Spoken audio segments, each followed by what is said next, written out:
आगे नियम नंबर 12 सतगुरु रामपाल जी के द्वारा दी गई भक्ति की सफलता के लिए 12वें नंबर का नियम क्या है?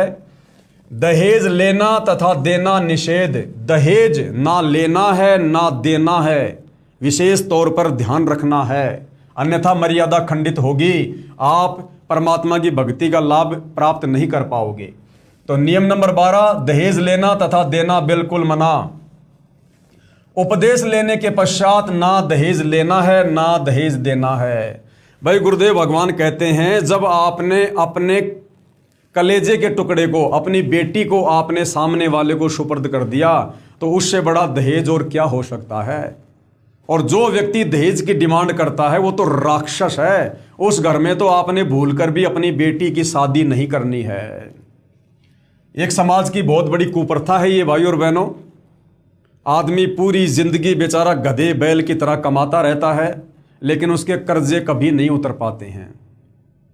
और इस दहेज के कारण ना जाने कितनी माता बहनों को कितने कष्टों का सामना करना पड़ता है, करती आ रही है। तो अब सतगुरु रामपाल जी परमेश्वर जी के प्रयासों से इस दहेज रूपी राक्षस का पूरी तरह से समाज से खात्मा होगा। तो आप और हम भगत भाई बहनों ने इस नियम को बहुत ही ध्यानपूर्वक फॉलो करना है, क्योंकि यदि हम अपने गुरुदेव भगवान के नियम और मर्यादाओं को फॉलो करके इस मिशन में उनका साथ नहीं देंगे तो फिर आम समाज से क्या उम्मीद की जा सकती है। तो दहेज लेना तथा देना निषेध है। उपदेश लेने के पश्चात ना दहेज देना है ना दहेज लेना है।